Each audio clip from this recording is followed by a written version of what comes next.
Hi, in this video I'm going to give you a quick introduction to the Passport system by Purdue University. So we're going to be using Passport as a way to manage all of our assignments, and the way they're going to be managed is in a series of badges.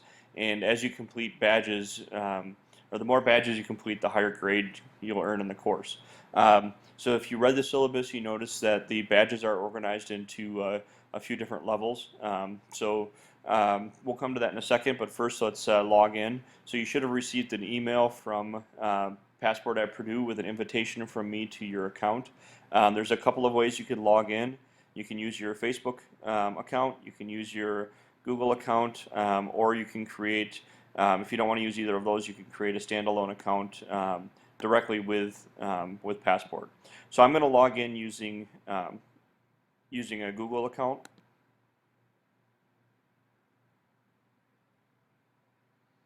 All right, so when you log in, you'll see a few things. First you'll see your name, or in this case, my wife's name. You'll see that she's already earned one badge, so we'll come back to that in a little bit. On the side, you'll see some information about the groups that you belong to and those types of things. So what's important is that you have access to a series of badges.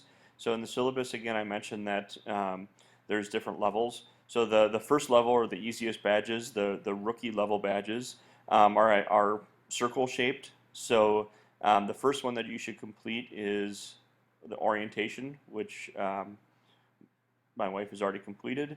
The second one looks like this, Learning Center. So that's the second one you should complete. Then after you complete those, you can start working on the novice level badges. So these are a little bit more difficult and really start digging into the content from the course. So you'll see that these are identified as either red or green squares. The one that you can start with before we even have our first class is the science content. It'll introduce you to the next generation science standards and isn't necessarily tied to anything that you need out of our first few class sessions. So this is a good one to start with if you want to get ahead of the game, especially for those of you in section 1, because the first week, actually the second week of the semester for you is pretty brutal. I think we have 3 classes in a row. So you may want to get a jump start by finishing the rookie level badges and at least getting a start on this science content badge. After that, the next level up is the boss level. So boss level in a game signifies a major milestone. So as far as this course goes, the boss level badges require you to apply things that we've learned. So those are indicated as stars. And then finally, oops, I accidentally went into that. So finally, the epic level badges are badges that show really a huge investment of time and effort on your part. They're beyond what you need to do to earn a grade in this course, but it allows you to dig even deeper into the content and differentiate yourself on your resume and in interviews and those types of things. So the epic level badges are indicated by this darker colored shield. So let's just take a look at one of these badges. So we'll take a look to begin with at this science content badge. So you can go ahead and click on that. You'll notice that on the bottom of that badge it said there were 3 challenges. You'll also see on the side here that there's 3 challenges that you need to complete. So once you start, we'll take you to that first challenge. So in here you'll notice that there's some text and then a video with background on the next generation science standards. After you read the text and watch the video, you can complete this first challenge by taking a simple quiz. So when you take a quiz, there's a series of questions that you need to answer. We'll just pick some answers here.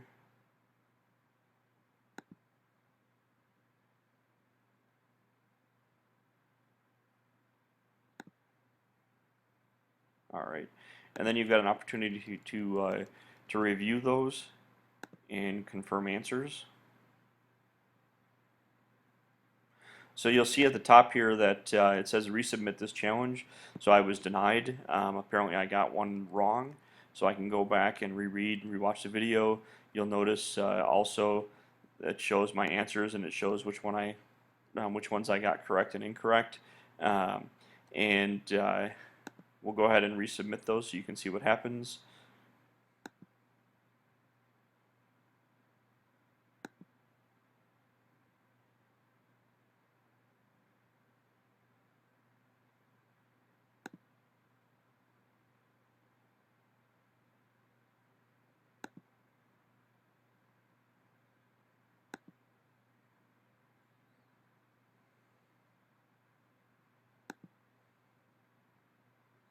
Alright, so it gives me a chance to review.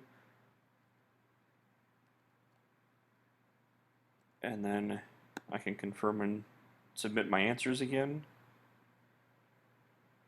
And it was accepted, so that means I did it correctly. So this one is more information on how do you actually read the standards, so what do they look like. And for this one, again, it's a short quiz with just 2 questions.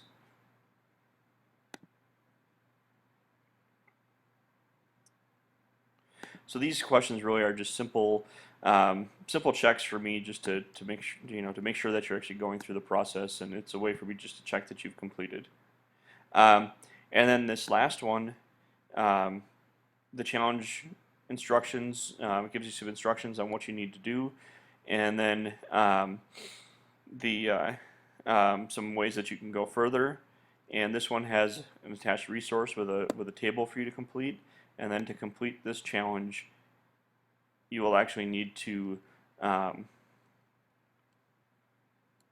a file. So to upload a file, you need to have a Dropbox account.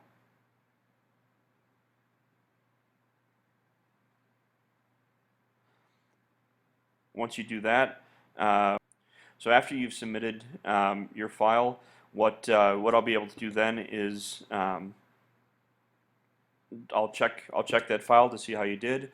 If you mastered it, I'll approve it, and you'll be awarded the badge. If I think you need to go back and do a little bit more work, I'll give you some feedback on that, and you can resubmit.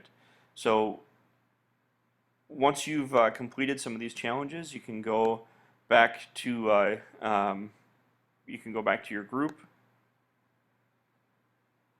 and you can see here first of all in these badges that when we get to the science content badge, that I've completed 2 of the 3. I've also completed the orientation badge, and you'll see up at the top here it's all of the badges that I've completed. I can find by just clicking on this, and you'll see in this case I've only completed the 1. So we'll use this to you can use this to track your progress in the course.